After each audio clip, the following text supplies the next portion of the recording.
여러분들 혹시 전기차에 대해 어떻게 생각하고 계신가요? 전기차 달릴 때 시끄럽지도 않고 전기를 쓰니까 환경도 지키고 좋은 점이 참 많지 뭐 이렇게 생각하고 계신 분들이 많으실 텐데요. 실제로 전기차는 전기를 쓰기 때문에 연비도 잘 나오고 매연은 안 나오는 등의 경유나 휘발유 같은 연료를 사용하는 내연기관 자동차에서는 찾아볼 수 없는 여러 장점이 있습니다. 그러다 보니 우리나라 자동차 시장에 전기차 보급률이 점점 증가하고 있죠. 하지만 장점만 가득한 줄 알았던 전기차에 문제가 있다고 하네. 전기차는 전기를 저장하기 위해 리튬이온 배터리를 사용하고 있다고 하는데요. 문제는 이 리튬이온 배터리라고 하는 녀석이 엄청나게 위험하다는 거야. 아니 충격이 약해서 교통사고가 발생하면 불이 붙어버리고 가만히 세워둔 채로 충전을 하다가도 또 불이 붙어버리는 등 확실히 전기차의 문제가 나날이 심해지고 있는 상황이죠. 심지어 리튬이온 배터리는 불이 붙으면 잘 꺼지지도 않는다고 하네. 물을 죽으라고 뿌려도 몇 시간 동안은 배터리 온도가 수백 도는 넘어간다는 겁니다. 이 말은 결국 전기차에 대한 안전성 논란이 제기될 수밖에 없는 상황인데 최근 어린 새싹들이 타는 통학용 전기버스마저 화재가 발생하면서 논란이 더욱 거세지고 있죠. 자 그럼 느레이그 뱀을 전기차가 피카츄야? 찌릿찌릿하게 끊임없이 증가하고 있는 전기차 사고 편 지금 바로 시작합니다. 기름 대신 전기를 쓰는 전기차. 아무래도 전기를 사용하다 보니 석유를 연료로 쓰는 내연 기관 자동차에서 찾아볼 수 없는 장점이 많다고 합니다. 일단 전기를 사용하기 때문에 달릴 때 매연이 안 나오잖아요. 이건 환경 보존을 점점 중요하게 생각하는 사람이 늘어나고 있는 현대사회에선 엄청난 장점인 거고, 또 전기차에는 내연 기관 자동차와 다르게 엔진이 없기 때문에 소음이 거의 없어. 여보 어때? 여보가 그렇게 시끄럽다고 하다 엔진 소리도 안 들리고 진짜 조용하지?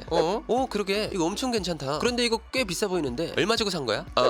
그게 얼마냐면 말이지. 잠깐 거기 학생 위험하니까 옆으로 나와. 깜짝이야. 와 심장 떨어질 뻔했네. 언제부터 내 뒤에 있었던 거야? 있는지도 몰랐네. 이렇게 지나가도 모를 정도로 엄청나게 조용하다고 하죠. 오죽하면 너무 조용해서 길 가던 사람이 다칠까봐 가상 엔진 사운드를 넣는다고 하니까 뭐 이런 점도 물론 중요하지만 차에서 진짜 핵심이라고 할 수 있는 게 연비잖아요. 연비는 다들 아시다시피 연료당 주행 거리를 말하는데 전기차가 또 연비가 엄청나게 좋다고 합니다. 뭐 다른 차랑 비교를 해봐도 연비가 장난이 아니야. 지난 2022년 9월 미국 에너지 부에 따르면 가솔린 1갤런을 전기 약 33.7kWh와 같다고 가정하고 전기차의 연비를 계산한 결과 7개의 모델이 1리터당 50km 정도를 주행할 수 있었다고 하죠. 특히 가장 연비가 좋은 모델이 1리터당 주행할 수 있는 거리는 무려 56km. 이건 웬만한 내연기관 차에 비해서 거의 3배 정도 되는 차이라고 합니다. 그러다 보니 전기차 이용자는 점점 늘어나고 있는데요. 전기차 누적 등록 대수는 2020년 12월에 13만 4,962대였지만 2022년 9월에는 34만 7,395대로 증가했다고 하죠. 이건 뭐 1년 9개월 사이에 누적 전기차 등록 대수가 2.5배 증가한 거지. 이렇게 점점 전기차를 타고 다니는 사람이 많아지는 만큼 나도 전기차로 바꿔야 하나 싶은 생각이 들기도 하지만 전기차의 장점을 싹 다 묻어버릴 심각한 문제가 있다고 하죠. 바로 안정성 문제. 실제로 전기차에 대한 사고 소식은 끊이지 않고 있습니다. 가장 대표적인 예로는 지난 2022년 8월 8일 제주도의 한 주택 주차장에서 충전 중이던 전기차에 화재가 발생한 사건이 있었죠. 이때 전기차에 붙은 불길이 지속된 시간은 무려 4시간. 아니 4시간 동안이나 불이 났다고? 도대체 그때까지 불도 안 끄고 뭐 한 거야? 라고 생각하고 계신 분들이 계실 텐데요. 사실 이게 소방관 분들이 열심히 불을 끄려고 노력한 결과라고 합니다. 그럼에도 불이 4시간이나 지속된 이유는 배터리 열폭주 현상 때문이라고 하죠. 여기서 말씀드린 열폭주라는 것은 소자의 저항 온도 계수가 음수이면 전력 손실에 의한 온도 상승으로 전류가 증가한다고 하거든요. 그렇게 온도가 더 상승하면 열적 불안정 상태가 되면서 소자가 손상되는 현상을 이야기합니다. 쉽게 말해 한번 뜨거워지면 점점 더 뜨거워진다는 소리죠. 그리고 열폭주가 발생하는 대표적인 녀석이 전기차에 들어가는 리튬이온 배터리라고 하는데, 한번 열폭주가 발생하면 짧으면 몇 초, 길어도 몇 분 안에 리튬이온 배터리 온도가 수백 도에서 1000도까지도 올라간다고 합니다. 심지어 배터리 일부에서 시작된 열폭주가 배터리 전체로 번지면서 무려 몇 시간 동안 계속 뿌려대도 불이 잘 안 꺼진다고 하죠. 그런데 여기서 더 문제가 되는 것은 리튬이온 배터리에서 열폭주가 자주 발생할 수 있다는 겁니다. 실제로 리튬이온 배터리는 다른 충전식 배터리에 비해 안전성이 떨어진다고 하는데요. 먼저 리튬이온 배터리는 양극과 음극이 두 극의 접촉을 차단하는 분리막으로 막혀있는 구조로 되어 있습니다. 그러나 강한 충격이나 열을 받게 되면 배터리 안에 분리막이 파손돼 양극재와 음극재가 만나게 되면서 거대한 에너지를 발생시키는 화학 반응이 일어나 폭발을 하게 된다고 하죠. 이 말은 즉 배터리에 직접적인 충격을 줄 수 있는 사고가 발생한다든지, 또 배터리를 과충전하게 되면 불안정한 배터리가 과열되면서 열폭주가 시작될 수 있다는 겁니다. 게다가 한 번 열폭주가 시작되면 쉽게 멈출 수 없다 보니 우리나라에서 전기차에 불이 나면 평균 33명 정도의 소방인력과 2만 리터가 넘는 소화수가 필요하다고 하죠. 그런데 이 화재를 진압하기 위해 오랫동안 계속 물만 뿌려야 할 걸 생각하니까 너무 힘들어. 때문에 아예 수조에 물을 채워 차량 자체를 담그는 방법을 쓰고 있다고 합니다. 뭐 이런 상황만 보더라도 전기차 배터리 한 번 열폭주가 일어나면 화재 진압이 어렵다는 것을 알 수 있잖아요. 최근 들어 전기차 화재 발생 사례가 끊이지 않고 있죠. 지난 2022년 12월 5일 경상북도 영주시에선 전기차와 건물이 충돌하는 사고가 발생했었습니다. 이때 전기차는 빠른 속도로 건물과 부딪혔고 그 안에는 70대 택시 운전기사가 타고 있었다고 하는데, 충돌 직후 리튬이온 배터리가 있는 차량 하단에서 불이 붙게 되었고 불길이 차량 앞까지 번지는데 걸린 시간은 겨우 5초밖에 안 걸렸다고 합니다. 이로 인해 정말 안타깝게도 택시 운전기사는 목숨을 잃게 되었다고 하죠. 아니 아무리 불길이 번지는데 5초밖에 안 걸렸다고 해도 택시 운전사가 살 수 있는 가능성은 없었던 거야. 주변 사람들이 구해줄 수도 있었던 거 아니야? 라고 생각하시는 분들이 있으실 것 같은데요. 당시 이 사고를 목격한 용감한 시민들이 불이 난 전기차 안에 타고 있는 운전자를 빼내려고 시도했다고 합니다. 하지만 손잡이가 숨어있는 히든도어 핸들이라 문을 열고 싶어도 열 수가 없었다고 하죠. 여기서 말하는 히든도어 핸들이란 평소에는 숨겨져 있다가 필요할 때 튀어나오는 손잡이를 말하거든요. 히든도어 핸들은 미국의 전기차 회사가 처음 도입한 이후로 많은 전기차에서 사용되고 있는 방식의 손잡이입니다. 그러나 아직 도입된 지 얼마 되지 않았기 때문에 사람들이 사용법을 잘 모르기도 하고 차량 종류에 따라 히든도어 핸들이 작동하는 방식이 다르다고 하죠. 결국 이 사고가 발생했을 때 불이 나서 다급한 상황인데 손잡이를 찾기에는 어려움이 있었다고 있었다고 합니다. 참 소중한 생명이 전기차의 여러 문제점으로 인해 희생되었는데 이 사건의 충격이 채 가시기도 전에 전기차 사고 사례가 또다시 발생하게 되죠. 이 사고는 2022년 12월 20일 경상북도 김천시에서 충전 중이던 전기버스에서 시작되었습니다. 당시 버스는 운행하지 않은 상황이었기 때문에 충전을 하고 있었죠. 그런데 버스 아래쪽에서 연기가 스멀스멀 올라오더니 갑자기 불길이 치솟기 시작한 겁니다. 화재 신고를 접수한 소방관들이 신속하게 출동해서 인명피해는 발생하지 않았지만 전기버스에 발생한 화재를 진압하는 데 수시간이 걸렸고 화재 진압 이후에도 폭발 및 2차 화재 위험이 있어 수조에서 배터리를 식혀야 했다고 하죠. 이 사고로 인해 아무도 다치지 않았던 것은 진짜 다행이라고 할 수 있잖아요. 그러나 여기서 문제가 되었던 것은 화재가 발생한 전기버스가 다름 아닌 꿈과 희망이 가득한 어린 새싹들의 통학버스였다는 것이었습니다. 심지어 화재가 발생한 시간이 애기들이 점심 먹고 낮잠 자다가 슬라임 만지고 있을 오후 3시쯤이었죠. 아니 일반 전기 차량에서 화재가 발생해도 문제가 심각하다고 볼 수 있는데 아직 성숙하지도 않은 친구들의 통학용 전기버스에서 불이 난다? 이건 진짜 선을 넘어도 너무 시게 넘어버린 거라고 생각할 수밖에 없는 겁니다. 이로 인해 우리나라의 많은 사람은 아직까지 전기차는 너무 위험하다라는 인식을 가지게 되었죠. 뭔 놈의 화재가 전기차에서 이렇게나 많이 발생하는 거야? 잠깐만 있어봐. 그럼 일반 차량보다 전기차가 얼마나 더 위험한 건데 2021년 기준 우리나라의 전체 차량 화재는 4,530건으로 집계되었다고 합니다. 이 중에서 전기차 화재는 23건이라고 하죠. 이것만 본다면 전기차 화재가 그렇게 많이 발생하는 건 아니라고 할 수 있겠네? 라고 생각하실 수 있으시겠지만 이때 우리나라의 전체 자동차 등록 대수는 2,491만 1,101대로 이 수치에서 전기차가 차지하고 있는 비중은 23만 1,443대로 1%도 못 미치고 있었죠. 그러다 보니 전기차와 다른 차의 화재 사고 빈도를 비교하기는 좀 어려워. 수치 상으로만 봤을 때 전체 차량의 화재 발생 비율은 약 0.018%라고 하는데 전기차 화재 발생 비율만 보게 되면 약 0.010%로 일반 차량보다 전기차가 더 안전하다는 수치가 나오게 되니까 하지만 현재 전기차 보급률이 계속해서 증가하고 있잖아요. 이로 인해 전기차 사고 발생 수가 빠르게 증가하고 있다는 것을 확인할 수 있었죠. 2018년에 전기차 등록 대수가 55,756대에 화재는 3건이라고 합니다. 이걸 화재 발생 비율을 계산하면 약 0.005%인 거죠. 앞에서 2021년 전기차 화재가 23건이고 화재 발생 비율이 0.010%라고 했으니 3년 동안 화재 사고가 약 8배, 화재 발생 비율이 약 2배나 증가했다는 겁니다. 그러다 보니 앞으로 전기차 사고 빈도가 더 높아지면 높아지지 낮아질 거라는 생각이 들지 않는 것은 사실이죠. 게다가 전기차는 다른 차량과는 달리 가만히 충전하는 중에도 불이 나는 사고가 발생하고 있기 때문에 소비자들 입장에서는 항상 불안에 떨 수밖에 없는 상황입니다. 결국 전 세계 배터리 업체들은 전고체 배터리를 개발하기 위한 전쟁을 치르고 있다고 하죠. 여기서 말씀드린 전고체 배터리라는 것은 배터리의 양극과 음극 사이에 있는 전해질이 고체로 된 배터리를 말합니다. 현재 전기차에서 사용되는 리튬이온 배터리의 액체 전해질이 가연성 물질, 즉 불에 잘 타는 특징을 가지고 있다 보니 이걸 불연성 고체로 대체하면서 배터리 안정성을 확 높이겠다는 거지. 또 전고체 배터리는 안정성도 뛰어나지만 같은 크기에 저장되는 에너지, 즉 에너지 밀도도 리튬이온 배터리보다 높기 때문에 더 작은 크기에 많은 에너지를 저장할 수 있게 된다고 합니다. 하지만 이 꿈의 배터리에도 단점이 존재한다고 하는데요. 본체 형태이다 보니 액체보다 이온의 전도도가 낮아서 출력이 떨어지고 배터리 수명도 짧다는 거죠. 이로 인해 전고체 배터리의 시제품은 나오고 있지만 아직 상용화까지는 시간이 오래 걸릴 거라는 이야기가 많다고 합니다. 하루빨리 전고체 배터리가 달린 성능 좋은 전기차가 출시되는 날이 오면 좋을 것 같네요. 자, 그럼 전기차를 비롯한 모든 자동차 사고가 없어지기를 바라면서 오늘의 1급 비밀 마치도록 하겠습니다. 다음에 또 다른 이야기를 담으시려 1급 비밀 파일을 들고 다시 찾아오도록 하겠습니다. 감사합니다.